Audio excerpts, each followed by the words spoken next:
Welcome back to the channel, everyone. So I know it's been a minute since I've been on here, but I have been hard at work putting together videos for a tutorial that just came out. I just released it a couple days ago. I will talk more about it in an upcoming video, but I will link it down below. But today I thought in this video I would do something I haven't done in a while and treat it like a shoot day kind of style video where I will take y'all through the process of me kind of constructing the lighting setup that I'm going to use, making sure I have all my gear together, packing it up, heading off to location, and going through the photo shoot. So let's just get to it. All right, so I've got another photo shoot over here with the men's basketball team at the University of South Carolina. And what I like to do sometimes before these shoots is script out my lighting setup. So then I've got the lighting setup in my head when I go over there to set it up.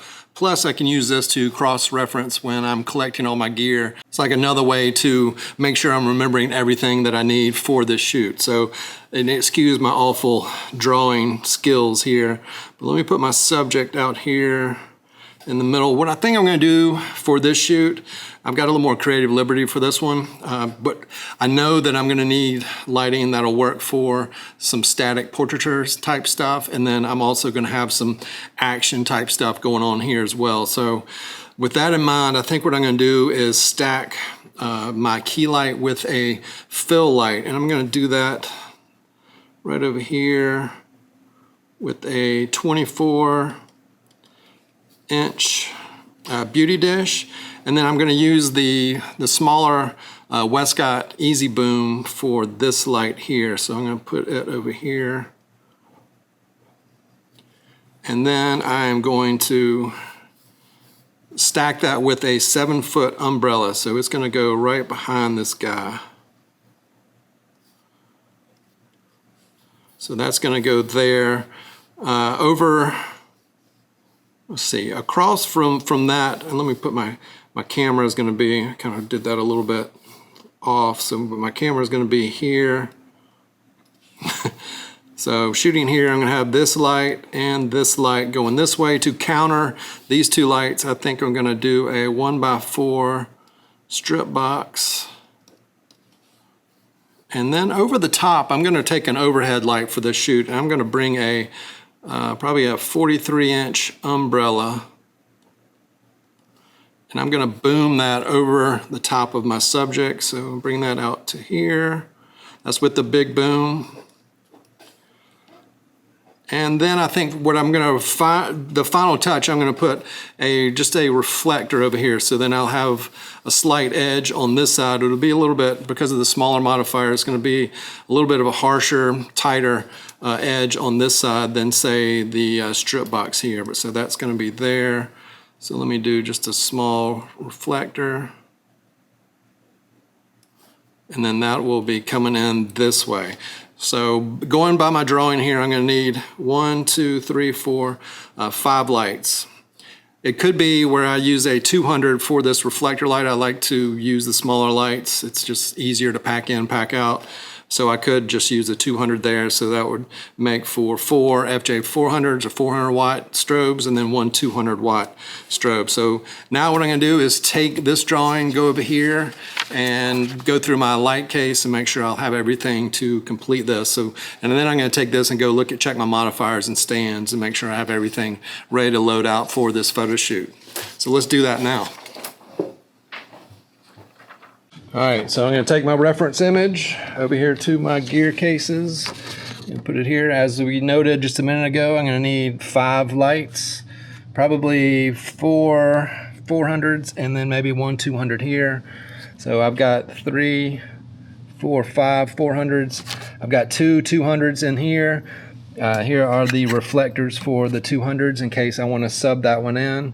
That will give me an extra FJ400 if something happens with one of these other lights during the shoot. I always like to have a backup. Got my batteries here, chargers, and then let's check the camera case. So over here I've got my cameras. I've got the R5 Mark II 24-105 f4 lens, tether cable, and I've got the lever lock system on the back, on the bottom of my camera. Backup body here, which is the original R5, 24-70 f2.8 if something happens to this lens. Got batteries here, remote here, and I have another remote too that's charging up there. Another 360 camera to record video for y'all. So that is pretty much most of my camera gear there. And then let's go check out the stands. Here's my stand case. I've got plenty of stands here, different heights that I like. I've got my overhead umbrella power for laptop, reflector if I need it for the 400. Right here is the 7-foot umbrella, and I have a couple of those in there. I've got the Westcott Easy Boom here for the key light and the stand. Overhead boom here. I've got to get the other stand over here next to these two rowdy guys. Is my strip box and my 24-inch beauty dish along with the rock and roll card. These guys would love to go to the shoot, but I'm sorry boys, y'all aren't invited. So now all we have to do is load it up.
All right, I hope y'all found that interesting. I'm actually coming from a photo shoot this morning. Figured I would use this as my backdrop. But I wanted to, going back to this video, I wanted to mix things up a little bit, show y'all kind of the thought process that goes through my head for these photo shoots, where I'll script out or sketch out my lighting setup. So you'll saw how that happened and how that helps me get my gear together, and then how it comes together on set. Showed you some results. It's not really my place to show too many of those results because they are for this season, so I don't like to just dump everything out here when I want them to basically have the first chance to show a lot of those images, but I did want to include some of those in there.